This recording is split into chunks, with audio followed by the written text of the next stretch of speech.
तो फ्रेंड, कैसे हैं आप लोग। मुझे पूरा उम्मीद है कि आप लोग अच्छे होंगे, स्वस्थ होंगे। आइए, आपका वेलकम है अपने यूट्यूब चैनल बिहारी मैथ में। जैसा कि मैं आपके सामने फिर से पूरी एनर्जी और पूरी ईमानदारी और विश्वास के साथ उपस्थित हुआ हूं, अपने नेक्स्ट क्लास की ओर, बढ़ते कदम की ओर आया हूं। जैसा कि मैं आपको बता दूं कि कल हम लोगों ने पिछले वाले क्लास में पढ़ा था एपी के बारे में, समानांतर श्रेणी के बारे में पढ़ा था। और यह चैप्टर करीबन जो है आज इसका एंड पॉइंट है। और इस एपी से रिलेटेड जितनी भी बात थी, जितनी भी बेसिक नॉलेज थी, सारी नॉलेज मैंने एक अच्छा कंटेंट तैयार करके आपको दिया था।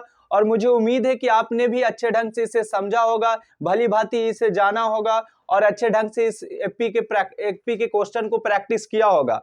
कल हम लोगों ने, जैसा कि एक बार हाईलाइट करा देता हूं, कल हम लोगों ने पढ़ा था कि एनवा पद से रिलेटेड, दूसरी बात पढ़ा था इक्वेशन से रिलेटेड हम लोगों ने एक क्वेश्चन को जाना था। साथ ही साथ हम लोगों ने जाना था कि अंतिम पद के लिए, एपी के लिए जो फार्मूला होता है अंतिम पद से प्रथम पद की ओर, उसके लिए जाना था कि उसके लिए फार्मूला होता है टीएन बराबर वहां पर होता है l minus n minus 1 into D होता है। ऐसे ऐसे क्वेश्चन को हम लोगों ने कल देखा था। साथ ही साथ ये भी जाना था कि 10 और 250 के बीच 4 के कितने गुणज हैं, ऐसे क्वेश्चन का भी सामना किया था। उसके बाद हम लोगों ने जाना था कि मतलब कोई भी 3 अंकों वाली कितनी ऐसी संख्या है जो 7 से विभाज्य होगी, जो 4 से विभाज्य होगी।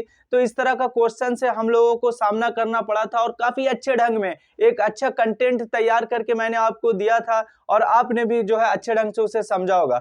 आज हम लोग एपी के अंतिम चरण पर आ गए हैं, यानी आज एपी का एंड पॉइंट है और पूरी तरह से आज के बाद एपी टाटा बाय बाय कर देंगे। फिर हमें कभी भी एपी पढ़ने की जरूरत नहीं है। जो भी बच्चे, जो भी भाई और बहन मेरे क्लास को अटेंड किए हैं, मुझे उम्मीद है कि अगर मेरा ये चैप्टर पूरा आप पढ़ लें, करीबन 7 टाइप आज मिलाकर हो जाएगा, तो कभी भी आपको एपी किसी दूसरे टीचर से पढ़ने का टेंशन नहीं रहेगा। यानी हमेशा के लिए आपके माइंड में सेटअप तरह कर जाएगा। जिस तरह से हम लोग एबीसीडी को याद रखते हैं, जिंदगी भर के लिए कभी भूलते नहीं है, उसी तरह से आज से एपी पार्ट को हम लोग कभी भी, हमारे माइंड से ये निकलेगा नहीं। ठीक है, तो आइए आज हम लोग क्लास को आगे की ओर बढ़ाते हैं, जिसमें हम लोग बात करेंगे कि कुछ और क्वेश्चन का सामना करेंगे, कैसा कैसा क्वेश्चन मिलता है ये देखेंगे। आज पूरी तरह से एपी के क्वेश्चन को, सारे क्वेश्चन से सामना करके इसे एंड कर देंगे।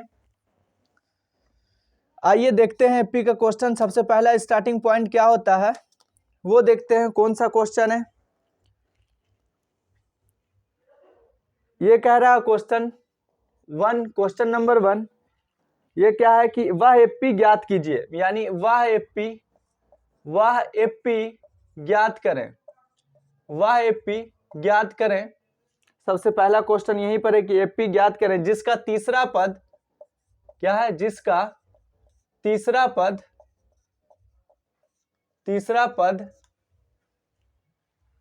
16 है। तीसरा पद कितना है? 16 है। ठीक है, तीसरा पद 16 है और भी आगे कुछ बात है।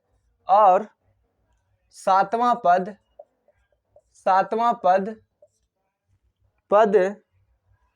पांचवें पद से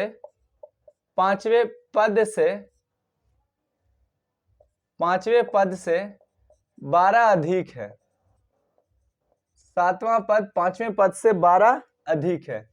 ये क्वेश्चन आपके सामने, पहला क्वेश्चन ये रहा। ऐसे क्वेश्चन से हम लोग पिछले वाले क्लास में गुजर चुके हैं। ध्यान देंगे यहाँ पर हम लोग बात को कि आपके सामने सबसे पहला बोर्ड के ऊपर क्वेश्चन ये रहा कि वह एपी ज्ञात करें। इसका मतलब यह कहता है कि यह एक एपी का सीरीज को मालूम करना है। ठीक है, सीरीज ज्ञात करना है जिसका तीसरा पद यानी T3 इज इक्वल टू 16 है और सातवां पद सातवां पद जो है, यानी सॉरी, इसमें तीसरा पद जो है 16 है, सातवां पद पांचवें पद से 12 अधिक है। ठीक है, तो यहां पर क्वेश्चन के पैटर्न को समझेंगे कि क्वेश्चन हमसे क्या कहना चाह रहा है और हम क्वेश्चन का स्टार्टिंग पॉइंट कहां से करेंगे और कैसे आंसर तक पहुंचेंगे। ये बात को हम लोग ध्यान रखते हुए क्वेश्चन को बनाना शुरू करते हैं। तो सबसे पहले कंपेयर का बात हो रहा है कि सातवां पद बोलता है पांचवें पद से 12 अधिक है, जिसका तीसरा पद ऑलरेडी दे दिया है। तो T3 बराबर दे रखा है 16, यानी a प्लस 2d बराबर क्या हो जाएगा? 16 हो जाएगा। तो वहां पर a प्लस 2d के सहायता से हम लोग एपी को ज्ञात करने के लिए, एपी के सीरीज को मालूम करने के लिए हम लोग को a और d के पास जाना पड़ता है। यानी जब हमें a मालूम हो जाएगा, d मालूम हो जाएगा, तो पता ये चलेगा कि हम लोगों ने एपी को ज्ञात कर लिया। यही चीज मुझे क्वेश्चन को लाना है। ठीक है, आइए हम लोग बनाते हैं बिल्कुल फ्री माइंड में। पूरी तरह से जितना भी आपके माइंड में बोझ है, टेंशन है, सबको कुछ पल के लिए हटा दो और यहाँ पर बिल्कुल बोर्ड और मेरा कनेक्शन अपने से जोड़ लो। बिल्कुल अच्छे ढंग से मेरी सारी बातों को आप समझेंगे और समझने के बाद पूरी अच्छे ढंग से आज एफपी का एंड कर देंगे। ठीक है, टाटा बाय बाय, आज एफपी को बोल देना। वह एफपी ज्ञात करें जिसका तीसरा पद 16 है, जिसमें यह कह रहा, क्वेश्चन क्या कह रहा कि प्रश्न से क्या दिया हुआ है कि तीसरा पद T3 बराबर क्या दे रखा, 16 है। और हम लिख सकते हैं छोटा फॉर्म में a plus 2d is equal to क्या होगा, 16 होगा। इतनी बात तो समझ में आ गया। बिल्कुल इंजॉय मोड में, बिल्कुल एनर्जी के साथ हम पढ़ें। विदाउट एनर्जी कभी भी पढ़ाई में मजा नहीं आता। जब हम एनर्जी के साथ पढ़ेंगे, पढ़ाई कितना छोटा हो, क्वेश्चन कितना छोटा हो, लेकिन उसमें इंटरेस्ट ही कुछ अलग जग जाएगा। ठीक है, उसमें मजा ही बदल जाएगा। इसलिए हमें जानते हैं कि ये क्वेश्चन को बना देंगे, लेकिन फिर भी ऐसा बनाते हैं कि जैसे इससे मेरा कुछ अलग रिश्ता है, इससे यह मेरे एक फैमिली का सदस्य की तरह, इस तरह से हम इसे जो है मान और सम्मान देना चाहिए। ठीक है, तब हमें कोई चीज को अपनाता है, जब इसको हम अच्छे ढंग से अपनाएंगे। तो a plus 2d is equal to कितना हो गया, 16 हो गया। अब ये क्वेश्चन कह रहा है कि T7, देखेंगे पहले क्वेश्चन को समझेंगे। सातवां पद पांचवें पद से, यानी यहां पर एक पॉइंट ये मिला और एक पॉइंट ये मिला। ठीक है, सातवां पद पांचवें पद से, तो T5। इतनी बात तो समझ में आ गई होगी। सातवां पद पांचवें पद से 12 अधिक है। कहने का मतलब ये हुआ कि सातवां पद कह रहा है कि हम आपके पांचवें पद से कौन अधिक है, 12 अधिक है। कितना अधिक है, 12। तो ये दोनों बराबर का साइन कब होगा कि जब पांचवां पद में 12 जोड़ देंगे, तब इसके बीच का साइन क्या हो जाएगा, इक्वल का। यानी इसके बीच का साइन क्या होगा, बराबर का। बात समझ में आ गया कि सातवां पद पांचवें पद से 12 अधिक है, यानी अगर पांचवां पद में 12 जोड़ दिया जाए तो दोनों का वैल्यू क्या, दोनों बीच में साइन बराबर का हो जाएगा। इतनी बात तो समझ में आ गया। सातवां T7 is equal to T5 plus 12 हो जाएगा। इतना लिख देंगे। अब हम लोग क्या करते हैं, T7 को लिख सकते हैं a प्लस 6d के रूप में। इतनी बात भी समझ में होगा, आ गया होगा। T5 को लिख सकते हैं a प्लस 4d के रूप में। इतनी बात भी समझ में आ गया होगा। इस प्लस क्या हो जाएगा, 12, यानी 12 हो जाएगा। यहाँ पर क्या देखते हैं, a है। यहाँ पर क्या देखते हैं, a है। तो यहाँ पर दोनों साइड में क्या दे रखा है, ए दे रखा है। और बिल्कुल जो है दोनों जो है इक्वल है, ये भी है, ये भी है, इसमें भी है 1 से मल्टीपल, इसमें भी 1 से मल्टीपल। बीच में साइन माइनस का, तो ए और ए से कट जाता है। इतनी बात तो समझ में आ गया। अब ए जब कट गया तो डी वाले वैल्यू को एक तरफ ले आए। ये 6d इधर, 4d इधर आगा बराबर, तो ये -4d हो जाएगा। इज इक्वल टू कितना हो जाएगा, 12 हो जाएगा। मजा तो आ रहा होगा बनाने में। अब 6d में से 4d को जब घटा देते हैं तो यह 6d 4d गया तो 2d बचा। इज इक्वल टू कितना आ गया, 12 आ गया। अब 2 छके क्या, 2 छके क्या होता है, 12 होता है। 2 6 जा क्या होता है, 12 होता है। तो यहाँ पर d का वैल्यू कितना हो गया, 6 हो गया। इतनी बात समझ गए होंगे, कहीं पर किसी तरह कोई दिक्कत नहीं हुआ होगा मेरे उम्मीद से। अब d का वैल्यू कितना आ गया, 6 आ गया। तो हम क्या करेंगे, इसको कुछ पल के लिए इक्वेशन फर्स्ट मान लेते हैं। ठीक है, अब d का मान हम किस में पुट कर देंगे, इक्वेशन फर्स्ट में। तो यहाँ पर लिख देंगे कि d का मान समीकरण फर्स्ट में रखने पर, d का मान समीकरण फर्स्ट में रखने पर। अब देखो मेरे भाई, a प्लस 2d बराबर क्या, एकदम सीरियस रहो। ठीक है, a प्लस 2d बराबर कितना दे रखा, 16 दे रखा। अब d का वैल्यू कितना, 6 है। तो a हो गया, 2 हो गया। d का वैल्यू इसमें पुट कर देंगे, उसके सहायता से हम a का वैल्यू ज्ञात कर लेंगे। ये 16 हो गया, a बराबर a प्लस हो गया, 6 दूनी 12 हो गया। कुछ स्टेप और आगे चल जाते हैं। ये 16 हो गया, a बराबर कितना हो गया, 16 माइनस क्या हो जाएगा, 12। तो हम कह सकते हैं कि a का जो वैल्यू आ जाएगा, 16 में से 12 चल जाएगा तो 4 आ जाएगा। यानी a का मान पता चल गया 4, d का मान पता चल गया 6। मुझे पता क्या करना है कि एपी ज्ञात करना है। यानी एपी ज्ञात करने के लिए एपी का सिंपल फॉर्म जानते हैं, a plus d a plus 2d। तो हम क्या करते हैं कि एपी का साधारण सूत्र होता है। एपी का साधारण सूत्र होता है। एपी का साधारण सूत्र होता है, क्या होता है ये देखेंगे, a plus d a plus 2d। इतनी बात तो समझ। डॉट डॉट इस तरह का होता है, एक सीरीज के रूप में लंबे चला जाता है। ठीक है, जिसे हम लोग देख भी ना सकते हैं, लिखना भी मुश्किल है। इस तरह से डिनोट किया जाता है। लगभग 3 या 4 सीरीज लिखते हैं, 3 या 4 मतलब उसका पद लिखते हैं, उससे इंडिकेट किया जाता है। अब a का वैल्यू कितना आया, 4 आया। अब d का वैल्यू कितना दे रखा, 6। तो यहाँ पर यह 4 पुट कर देंगे a का वैल्यू, d का वैल्यू 6 पुट कर देंगे। ठीक है, उसके बाद देख रहे हैं कि a का वैल्यू 4 आ गया, 4 पुट किया। 2d का वैल्यू कितना आया 6 आया, पुट कर दिया। ये हो गया 4, 6 4 कितना हो गया 10 हो गया। अब यहाँ पर 6 दूनी 12 4 कितना हो गया 16। इस तरह से ये पद का क्रम जो है बढ़ता चला जाएगा। तो पता ही चला कि एपी जो ज्ञात होगा वह एपी का जो सीरीज बनेगा वह सीरीज का वैल्यू आएगा, प्रथम पद 4 आएगा, दूसरा पद 10 आएगा और तीसरा पद 16 आएगा। इस तरह से 4 का डिफरेंस होते हुए पद, इस तरह से 6 का डिफरेंट होते हुए, 6 का अंतर होते हुए ये पद आगे की ओर चला जाएगा। ठीक है, मुझे उम्मीद है कि ये क्वेश्चन को आप अच्छे ढंग से समझ गए होंगे। इस तरह के क्वेश्चन का मैंने पहले भी बता चुका था पिछले वाले क्लास में, और कहीं पर किसी तरह का कोई प्रॉब्लम नहीं हुआ होगा। ठीक है, अब आइए हम लोग आगे की ओर नए क्वेश्चन का सामना करते हैं। इससे पहले आप इसका स्क्रीनशॉट ले लें जल्दी से, काहे कि टाइम बहुत कम है। चलिए अब हम लोग नए क्वेश्चन की ओर आते हैं। नया क्वेश्चन क्या कहता है उसके बारे में जानते हैं। आज पूरी तरह से एपी एंड हो जाएगा, कहीं पर कोई ऐसा एपी में डॉट नहीं बचेगा। एपी को हम लोग आज अच्छे ढंग से टाटा बाय बाय कर देंगे, फिर एपी पढ़ने की जरूरत नहीं है। ठीक है, जितना भी बेस मैंने शुरू से पार्ट 1 से जो दिया, इंट्रोड्यूस से जो दिया, सारे बेस को आप अच्छे ढंग से माइंड में सेट कर लें, ताकि ये ऐसे ऐसे क्वेश्चन एग्जाम में आने के ज्यादा चांसेस बने रहते हैं। इसलिए आपसे अपील है कि थोड़ा ध्यान दें। दूसरा क्वेश्चन आपके सामने ये रहा, वह एपी ज्ञात करें, वह एपी ज्ञात करें, वह एपी ज्ञात करें जिसका तीसरा पद, सॉरी यहां पर क्वेश्चन ये रहा जी,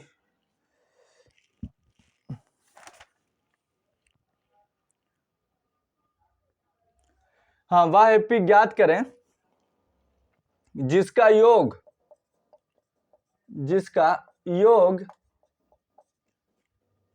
21 है, जिसका योग 21 है तथा अंतिम दो पदों का गुणनफल, तथा अंतिम दो पदों का गुणनफल, दो पदों का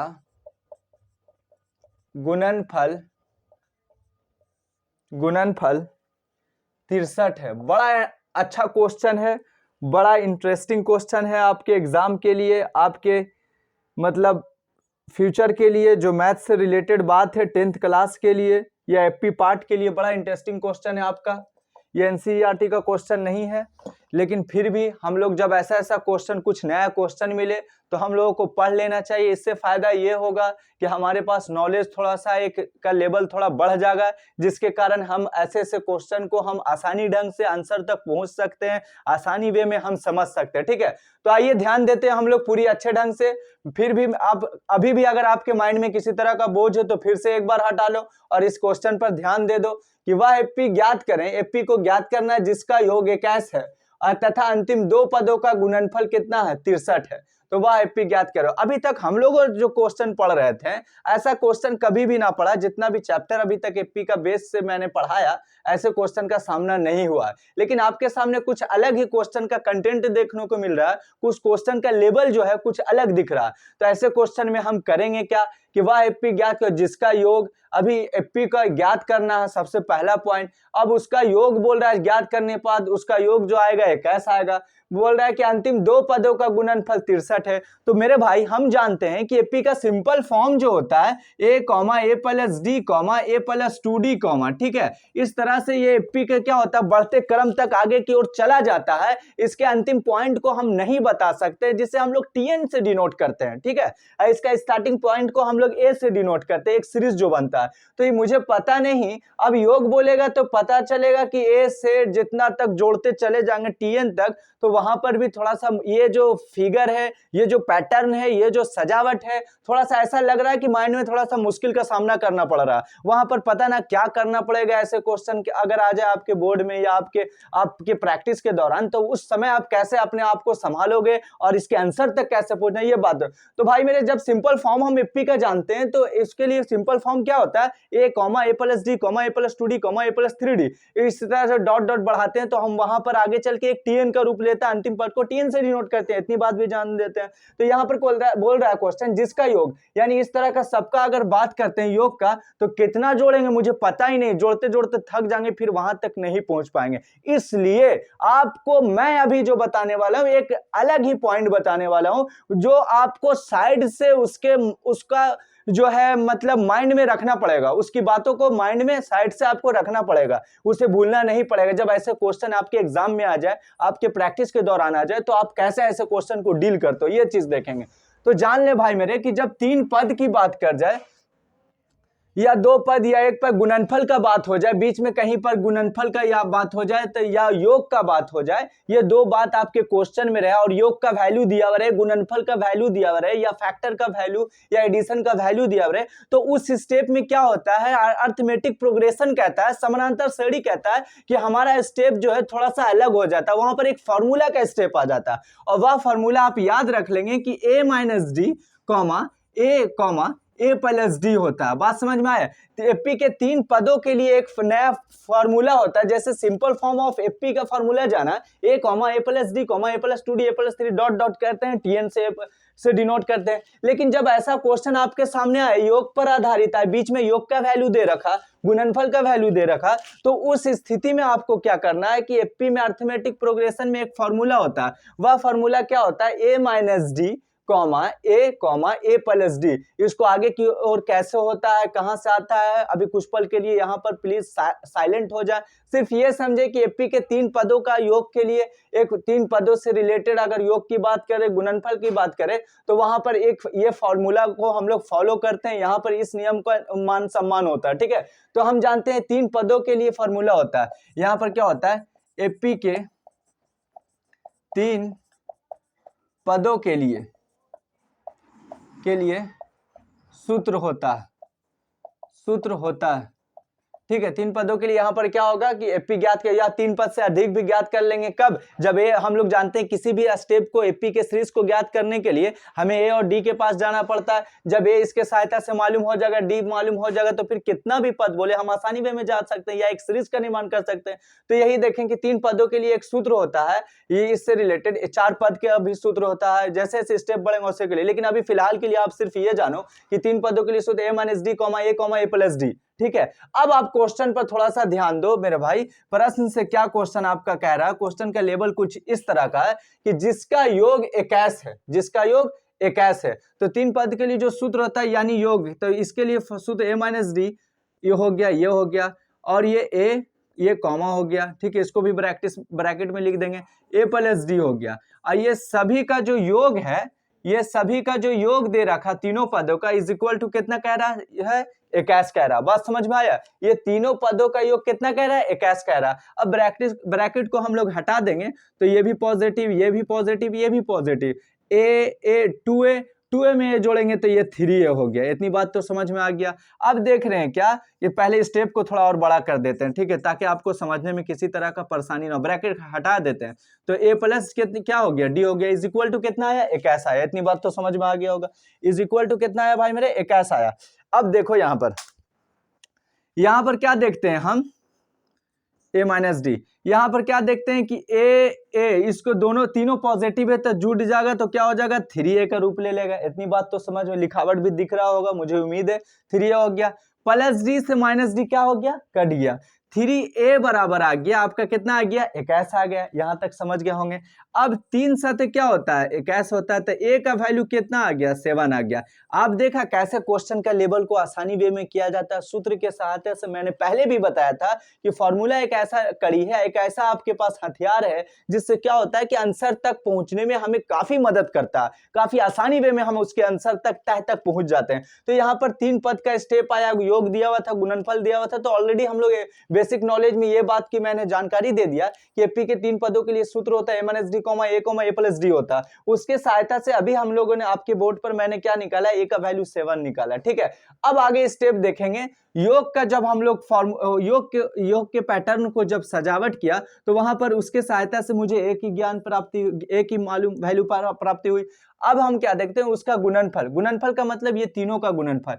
अब यहाँ पर लेकिन क्वेश्चन कह रहा है कि अंतिम दो पदों का गुणनफल, ज्यादा का नहीं चाहिए, कितना पद, दो पद, तो अंतिम दो पद का मतलब ये हुआ कि a minus D A comma A plus D, तो अंतिम दो पद आपके सामने, यही तो दो पद है, अंतिम दो पद, ना कि पहला दो पद। ये नहीं समझे, यहाँ पर थोड़ा सा समझें आप कि अंतिम दो पद का चर्चा किया, यानी पहला पद, अंतिम दो पद, अंतिम से एज एग्जाम्पल, जैसे एक दो तीन चार इस तरह से होगा, तो हम कह सकते हैं कि अंतिम दो पद का मतलब कि चार और तीन, अंतिम दो पद का मतलब चार और तीन, ना कि शुरुआती दो पद। अगर शुरुआती दो पद बोलेगा तो एक और दो का मल्टीपल, लेकिन अगर अंतिम दो पद बोल रहा है तो ए प्लस डी और ए, ये दोनों का फैक्टर होगा, ये दोनों का गुणनफल होगा। जिसे हम लोग स्थिति दो में अगर बात कर कन्वर्ट करते हैं इसको, तो हम देखते हैं कि A plus D A plus D is equal to, इसका वैल्यू दे रखा है 63।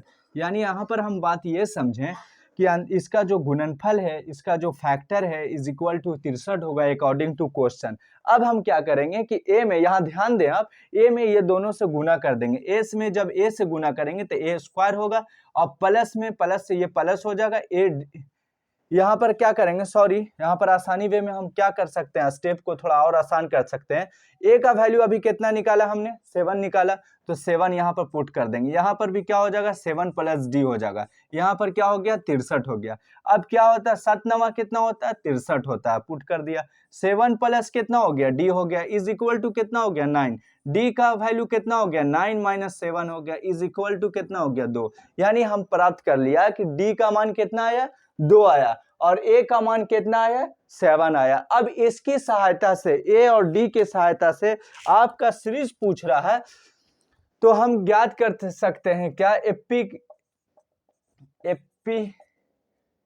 के साधारण सूत्र, एपी का साधारण सूत्र क्या होता है, एपी का साधारण सूत्र से, एपी के साधारण सूत्र क्या होता है, ए कॉमा ए प्लस डी कॉमा एपी ए प्लस डी कॉमा ए प्लस 2d कॉमा ए प्लस 3d कॉमा, ये होता है। और इस तरह से ये पदों की संख्या आगे की ओर बढ़ता चला जाता है। अब आप यहाँ पर ये मत लिख दोगे कि सर अभी आपने इस तरह का आपने लिया था फॉर्मूला बेस, तो यहाँ पर ये नहीं होना चाहिए, लेकिन नहीं भाई मेरे, ये नहीं होगा। यहाँ पर रूल फॉलो इतना ही तक करेगा, यही अरेंजमेंट को लाने के लिए ये रूल फॉर्मूला आता है। लेकिन अगर एपी ज्ञात करें तो एपी ज्ञात करने के लिए हमें ए और डी के पास जाना पड़ता है। जब ए और डी का मालूम हो गया तो हम फिर एपी के सिंपल फॉर्म के पास जाएंगे, साधारण सूत्र के पास जाएंगे। उसके लिए हम लोग लिखेंगे क्या कि ए कॉमा ए प्लस डी कॉमा ए प्लस 2d। अब ए का वैल्यू कितना दे रखा है, 7 दे रखा है, 7 पुट कर देंगे, डी फिर यहाँ पर भी क्या होगा, 7 होगा, डी का वैल्यू कितना दे रखा है, डी का वैल्यू 2 दे रखा है, यहाँ पर चलेंगे, यहाँ पर भी ए का वैल्यू 7 होगा, प्लस 2 हो गया, डी का वैल्यू 2 हो गया, इस तरह से बढ़ेगा, यानी 7 हो गया, 7 दूनी 9 हो गया, और 2 दूनी 4 और 7 4 11 हो गया, आगे चल के ये 13 आ गया, इस तरह से स्टेप बढ़ेगा। यानी एपी का इस तरह का रूप से ये प्रकार जो होगा एपी का एक सीरीज का होगा, 7 9 11 13, ठीक है। यही क्वेश्चन को लाना था, जो मुझे उम्मीद है कि यह क्वेश्चन भी आप अच्छे ढंग से समझ गए होंगे, किसी तरह का कोई डाउट माइंड में नहीं रहा होगा। ये कंसेप्ट के जरिए, फॉर्मूला के जरिए ऐसे क्वेश्चन जब आपके एग्जाम में आए, प्रैक्टिस में आए, बुक में आए, तो हम देख लें यहाँ पर योग का बात रहेगा, गुणनफल का बात रहेगा, तब ये फॉर्मूला को तुरंत हम फॉलो कर देंगे और उसके सहायता से और डी ज्ञात कर लेंगे। बाकी क्वेश्चन का जो वैल्यू पूछे वो आसानी वे में बना लेंगे, ठीक है। मुझे उम्मीद है कि यह बात समझ में आई होगी, ठीक है। आप लोग इसका स्क्रीनशॉट ले लें।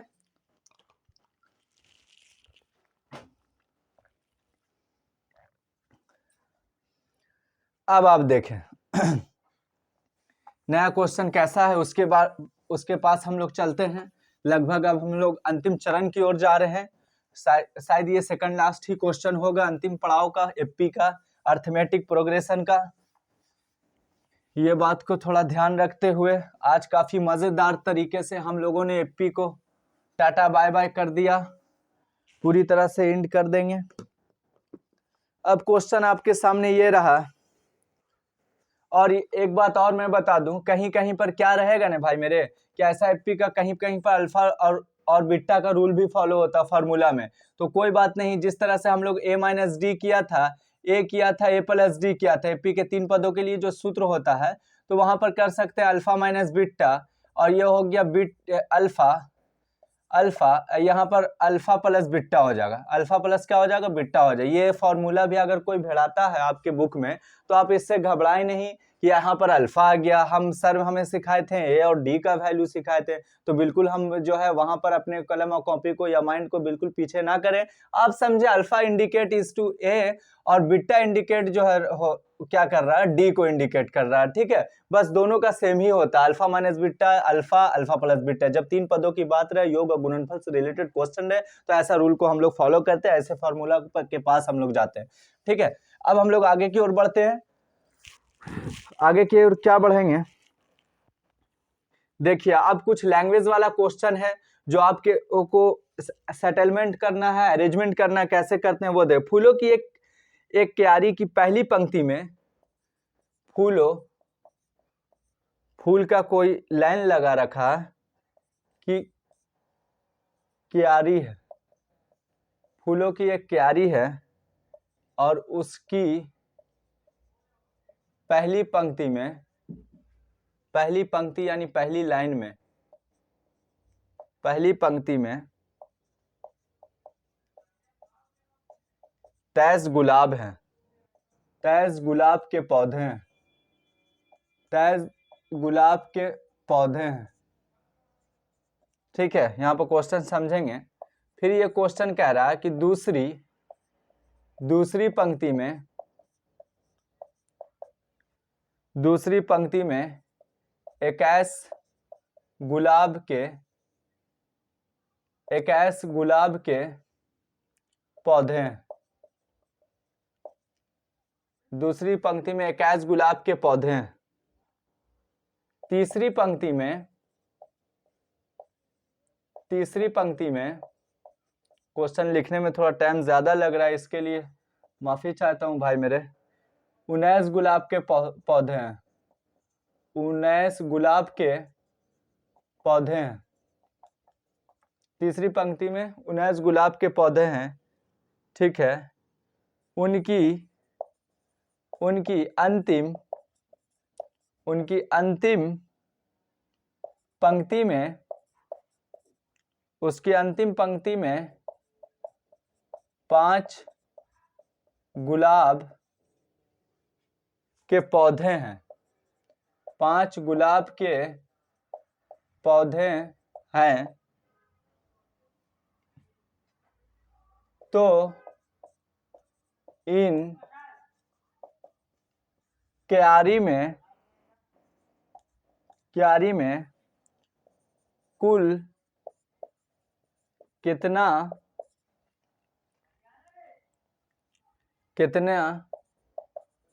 पंक्तियां हैं, इन क्यारी में कुल कितना पंक्तियां हैं। बड़ा इंटरेस्टिंग क्वेश्चन है, बड़ा लाजवाब क्वेश्चन है। यहाँ पर हम पहले क्वेश्चन को, पैटर्न को समझेंगे, समझने के बाद उसके आंसर तक जाएंगे। देखो भाई मेरे, ये क्वेश्चन का मैं एनालिसिस करता हूँ, यहाँ पर ध्यान दो। इस तरह का अभी तक हम लोगों ने सिर्फ एक लाइन का क्वेश्चन पढ़ा था, उसमें एपी को आसानी से उसके आंसर तक जाते थे और डी का वैल्यू ज्ञात करके। अभी आपके सामने कुछ लैंग्वेज वाले क्वेश्चन आ गए, कुछ जो है शब्दावली वाले क्वेश्चन आ गए। तो हम ऐसे क्वेश्चन को कैसे एपी के पैटर्न में लाते हैं, कैसे एक सीरीज का रूप लेते हैं, ये चीज को समझेंगे आप। मुझे उम्मीद है कि आप ध्यान दे रहे होंगे यहाँ दिल से। तो देखिए सबसे पहला आपके सामने ये बोर्ड पर ये क्वेश्चन रहा है लैंग्वेज से रिलेटेड कि फूलों की एक क्यारी है। फूलों की क्यारी का मतलब एक लाइन जो होता है, इस चीज को तो आप जानते हैं कि फूलों की एक क्यारी है जिसकी पहली पंक्ति में तेज गुलाब है। कहने का मतलब पहला जो फूलों की कोई क्यारी है, कोई लाइन है, उसका पहला पंक्ति में कितना गुलाब है, तेज गुलाब है। इतनी बात तो समझ में आ गई होगी, कहीं पर कोई दिक्कत ना हुआ। देखो कैसे जो है क्वेश्चन को हम मतलब उसके क्वेश्चन के चेहरा से हम उससे चीजों को बाहर निकालते हैं और बाहर निकालने के बाद आंसर तक पहुंचते हैं। ये माइंड सेटअप कैसे होता है कि तेज गुलाब है, पहली पंक्ति में तेज गुलाब है, ये बात तो पहला पंक्ति में हो गया। दूसरी पंक्ति में 21 गुलाब है, यानी ये दूसरी पंक्ति का रूप ले लिया, इतनी बात भी समझ में आ गई होगी। तीसरी पंक्ति में 19 गुलाब है, फिर तीसरी पंक्ति में पहला पंक्ति, दूसरा पंक्ति, तीसरा पंक्ति, समझ में आ गया होगा।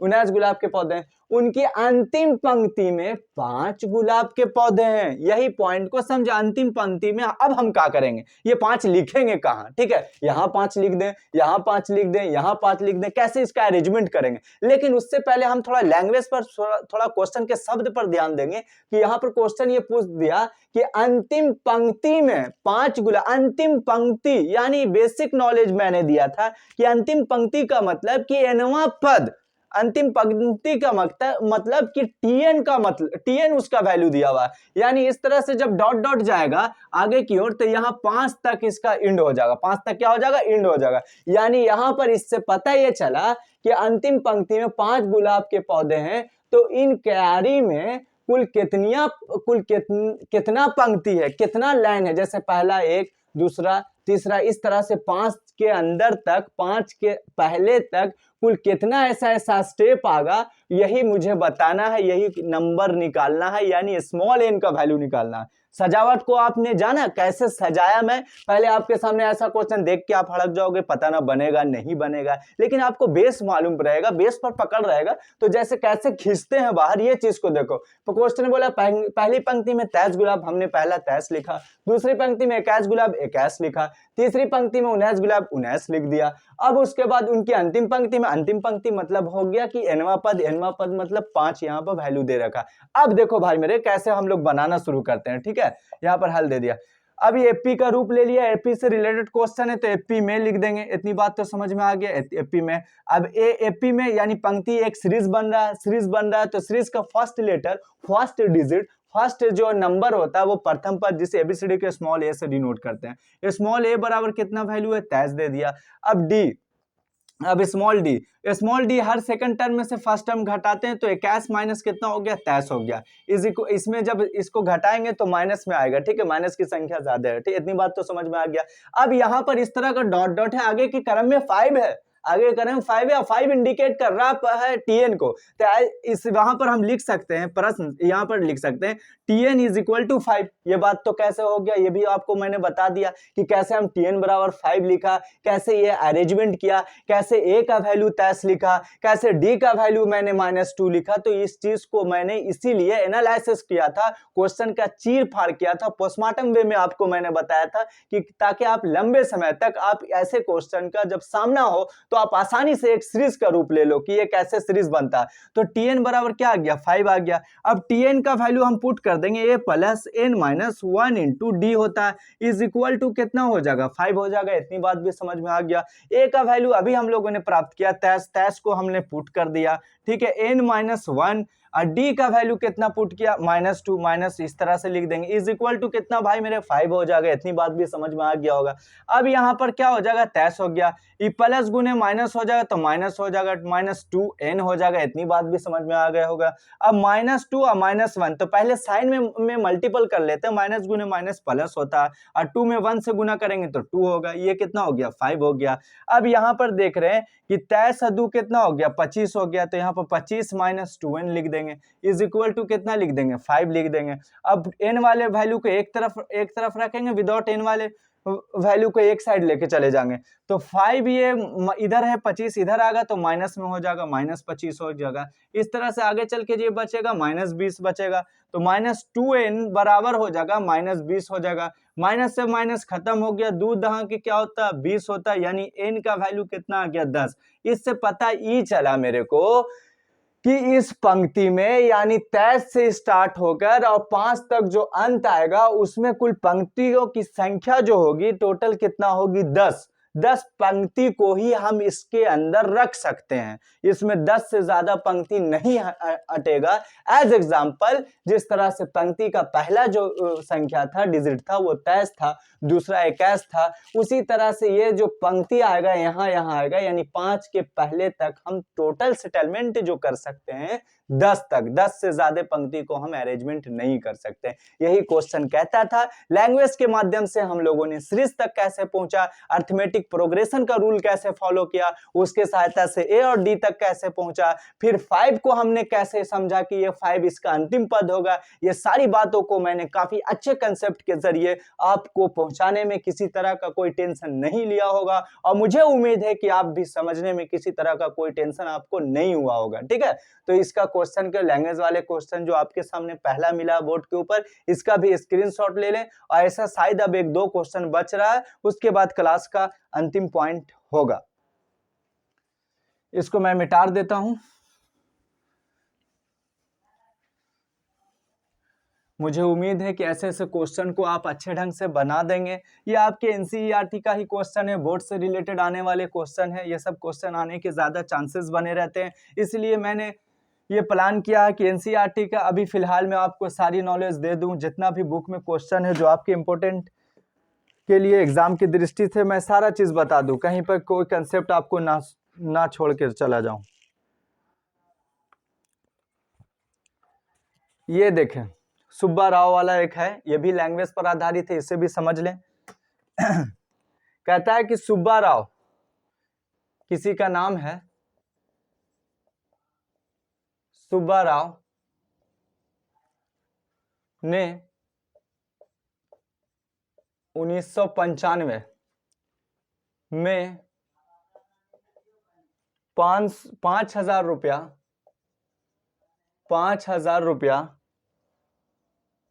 ठीक है कि मासिक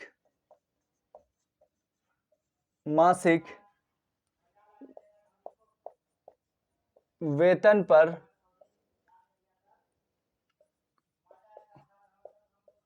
कार्य आरंभ किया। ठीक है, ये क्वेश्चन को समझेंगे। और प्रत्येक वर्ष 200 रुपए की वेतन में वृद्धि प्राप्त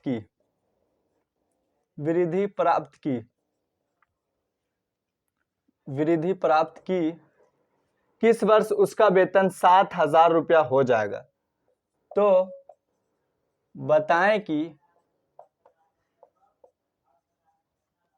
किस वर्ष उसका वेतन 7,000 रुपया हो जाएगा। ठीक है, किस वर्ष उसका वेतन 7,000 रुपया हो जाएगा। ठीक है, आपका एक लास्ट क्वेश्चन है लैंग्वेज पर आधारित। पहले भाई मेरे फिर से हम क्वेश्चन के सेटअप को समझेंगे कि ये क्वेश्चन हमसे क्या कहना चाह रहा है, और हम क्वेश्चन को कैसे इसके आंसर तक पहुंचे, कैसे इसको क्या दिलाएं जो इसे जो है आसानी ढंग से हम बना लें। तो आइए सबसे पहले हम समझते हैं क्वेश्चन को, एक बार दो तीन बार इसे पढ़ लेते हैं ताकि क्वेश्चन को समझना आसान हो जाए। सुब्बा राव क्या है, तो सुब्बा राव किसी का नाम है, इतनी बात तो समझ में आ गए। सुब्बा राव ने 1995, याद करिए 1995 का जमाना, अभी तो आप 1995 वाले लोग नहीं हैं, अब तो कुछ 2000 वाले ईस्वी से प्लस में आ गए हैं। तो 1995 भी हुआ करता था, हिस्ट्री में आप पढ़ेंगे 1995 92 ये सब आपका हिस्ट्री में बहुत चीज मिलेगा। तो सुब्बा राव ने 1995 में 5,000 रुपए के मासिक वेतन पर कार्य आरंभ किया। मासिक वेतन का मतलब यह हुआ भाई मेरे कि महीना में उसको 5,000 रुपया मिलता था, उस पर हमने कार्य मान लिया, हम ही सुब्बा राव हैं, मेरा नाम ही सुब्बा राव है, और सुब्बा राव पर मैंने जो है 5,000 रुपया पर किसी के यहाँ काम करना शुरू किया।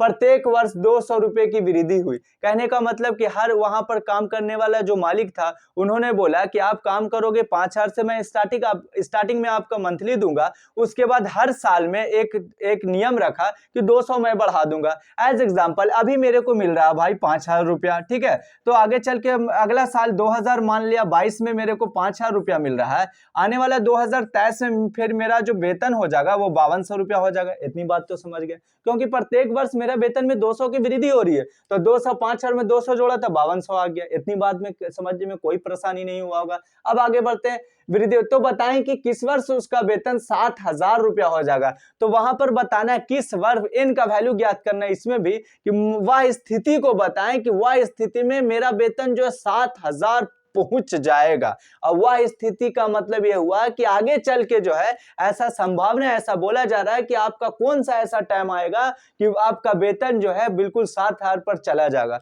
यही बात को समझाना था और यही बात को आपको समझना था। तो आइए सबसे पहले हम लोग इसे बनाना शुरू करते हैं। ये पॉइंट को हमने हल लिख दिया, इतनी बात तो समझ गए। अब हम यहाँ पर क्या बात करते हैं कि सुबह 5,000 रुपया वेतन, यानी स्टार्टिंग वेतन मेरे को मिल रहा है, कितना मिल रहा है, 5,000 रुपया मिल रहा है। यहाँ पर ध्यान दें थोड़ा पल के लिए, 5,000 रुपया मासिक वेतन। काज करना आरंभ किया, प्रत्येक बार 200 बढ़ रहा है। 200 बढ़ने के बाद क्या हुआ, मेरा वेतन अगले साल में क्या हो गया, 52। 1995 में मिल रहा है मेरे को 5,000, 1996 में मेरे मिल गया 5,200 रुपया, 1997 में मेरे मिल जाएगा 5,400 रुपया। इतनी बात तो समझ गए होंगे मेरे मुझसे भाई मेरे। फिर आगे चल के ऐसा बताना है कि वह कौन सा ऐसा टाइम आएगा, किस वर्ष ऐसा होगा कि उनका वेतन 7,000 हो। मुझे मालूम नहीं कि वह कौन होगा, काहे के लिए इतना टेंशन ले। आगे चल के उनका वेतन बढ़े ना बढ़े उससे मेरे को क्या प्रॉब्लम है, बढ़ेगा तो भी अच्छा, ना बढ़ेगा तो भी अच्छा। तो वहां पर 5,000 से स्टार्ट किया मैंने, 200 रुपए का उसमें वृद्धि हुआ। एक समय ऐसा आया कि उनका वेतन 7,000 पर चल गया, 7,000 पर पहुंच गया। वही समय को ज्ञात करना, तो हम बनाना स्टार्ट करते हैं। तो यहाँ पर बनना बहुत आसानी वे में हो गया। हम लिख देंगे, बात हुआ एपी का एक सीरीज का रूप ले लिया। यहाँ पर एपी में सबसे प्रथम पद हो गया, 5,000 का वैल्यू हो गया, यहाँ पर लिख देंगे, ठीक है। अब उसमें डी का देख रहे हैं कि वेतन में वृद्धि कितना हो रहा है, 200 रुपया। तो 200 का मतलब यह हुआ कि हम यहाँ पर 5,200 में से 5,000 घटाएंगे तो 200 हुआ, यानी डी का निकालेंगे 5,200 माइनस 5,000। जब ये घटा देंगे तो पहुंचेंगे किसके पास, 200। या वृद्धि कोई में बोले या बढ़ोतरी घटोतरी बोले तो वहां पर उसे डी ही मानना है, लेकिन इस फॉर्म में लिख दिया जो हम लोग बेसिक जानते हैं। अब यहाँ पर टीएन का वैल्यू कितना हो जाएगा, 7,000 हो जाएगा। टीएन का वैल्यू कितना हो, 7,000, क्योंकि टीएन एनवा पद वह लास्ट वाला फॉर्म हो गया और लास्ट वाले फॉर्म को हम एनवा पद से रिलेटेड मानते हैं। यहाँ पर टीएन का value A plus N minus 1 into D हो गया, इज इक्वल टू कितना हो गया, 7,000 हो गया। ए का वैल्यू अभी देखा मैंने 5,000 आया, पुट कर देंगे 5,000 plus N minus 1 into d, d का वैल्यू कितना आया, 200 आया। इसको यहाँ पर पुट कर देंगे, इज इक्वल टू कितना लिख देंगे भाई मेरे, 7,000 लिख देंगे। अब यहाँ पर 5,000 ये हो गया। अब यहाँ पर 200 में n से मल्टीपल करेंगे तो 200 n होगा माइनस 200 हो जाएगा, ठीक है। इज इक्वल टू कितना हो जाएगा, 7,000 हो जाएगा। इतनी बात तो समझ में आ गई, कहीं पर कोई परेशानी नहीं हुआ होगा। अब ऐसा करते हैं, हम कुछ पल के लिए 200 को रहने दो, ये बड़ा वाला जो संख्या है इसको इसमें घटाते हैं। यहाँ पर हम क्या लिख देंगे कि 200n माइनस 200, ठीक है, कुछ आसानी वे में होने के लिए 7,000 और माइनस 5,000, ये 1,000 वाला को इस तरफ लेके चलेगा, ठीक है। फिर आगे जो प्रोसेस है वो करेंगे, लेकिन कैसे कैलकुलेशन का फंडा आसान होता है वो दिखा रहा हूं मैं। यहाँ पर ये हो गया 5,000। अब यहाँ पर क्या होगा कि 7,000 में 5,000 जाएगा भाई मेरे, तो 2,000 बचेगा, ये भी जान रहे हो। तो 2,000 यहाँ पर 200n हो गया, 200n। अब यहाँ पर जब आएगा 2,000 बचे माइनस 2,000, एक स्टेप और बढ़ा देते हैं। अब ये 200n बराबर हो जाएगा 2,000 माइनस 200, 2,000 माइनस 200 माइनस ये सॉरी माइनस है तो इस साइड चल जाएगा तो क्या हो जाएगा, प्लस हो जाएगा, साइन बदल जाएगा। और यहाँ पर ये जो हो जाएगा 2,200 रुपया हो जाएगा। इतनी बात भी समझ गए। तो 200n इज इक्वल टू 2,200, 00 से 00 काट देंगे और 2 में 11 बार में 22 कट जाएगा, यानी हम कह सकते हैं n का वैल्यू कितना आया भाई मेरे, 11। इससे पता ये चला कि वह ऐसा टाइम आएगा, वह ऐसा टाइम बताएं कि वह 11 वर्ष के बाद उसका जो वेतन है वो 7,000 पर पहुंच जाएगा। यही क्वेश्चन कहता था, जो हम लैंग्वेज पर आधारित क्वेश्चन था, उससे कैसे उसके अंदर के पॉइंट को बाहर निकाला, कैसे एक सीरीज का रूप लिया, कैसे ए का वैल्यू निकाला, कैसे डी का वैल्यू निकाला, कैसे टीएन को माना 7,000। ये सारी बेसिक नॉलेज की सहायता से मैंने आपको एक अच्छा कंटेंट के जरिए आपके पास मैंने भेजा और आप आसानी ढंग से, मुझे उम्मीद है कि समझ गए होंगे। इसी तरह से आज आपका एपी का पूरा क्लास जो है इंड होता है, तो किसी तरह का एपी में कोई डॉट्स नहीं रहा होगा। अगर बाई दफे कोई ऐसी बात अगर एपी में रह जाती है भूल चूक से मुझे, तो आप मुझे याद दिलाएंगे, मैं अगले क्लास में कोशिश करूंगा इसे पूरा कर दूं। लेकिन उम्मीद है कि जितना बेसिक नॉलेज था सारा नॉलेज मैंने एक अच्छे वे में आपको दे दिया, कहीं से कोई परेशानी नहीं हुआ होगा। आपसे मेरी एक रिक्वेस्ट है छोटे भाई एवं छोटी बहनों, कि आप जो है जितना भी बेस मैंने बताया है वो सारे बेस को एक अच्छे अलग कॉपी में नोट बना कर लिख लो। जितना इंपॉर्टेंट फैक्ट है वो सारी बातों को आप बना लो उसके बाद क्या है कि आप ऐसे-ऐसे क्वेश्चन से प्रैक्टिस कर लो। इसके दौरान कोई भी तरह का अगर माइंड में आपको टेंशन लगता है, तो मुझे उम्मीद है कि ऐसा टेंशन होगा ही नहीं जब मेरे बेस को अच्छे से पढ़ा होगा, क्वेश्चन जो मैंने बताया, वो सारे क्वेश्चन को आप अच्छे से समझा होगा तो, ठीक है। दूसरी बात मैं ये कहना चाह रहा हूँ कि जितनी भी एनसीईआरटी के बुक से रिलेटेड क्वेश्चन था आपका एपी का, मैंने पूरे पूरे ए वन बाय वन कर के सारे को मैंने बना डाला। किसी भी तरह का आपके ऊपर मैंने नहीं छोड़ा कि इसे आप बनाओ। मैंने खुद अपने दिमाग से और आपको समझाने में भी किसी तरह का कोई कसर नहीं छोड़ा होगा, मुझे उम्मीद है। तो आप आज आपका क्लास में एपी पूरी तरह से एंड हो गया। कल हम लोग फिर मिलेंगे एक नए चैप्टर के साथ, पूरी एनर्जी के साथ, पूरी ईमानदारी और विश्वास के साथ। आप अपने काम पर ध्यान दें, आप अपने एग्जाम की तैयारी में जुटे रहें, लगे रहें।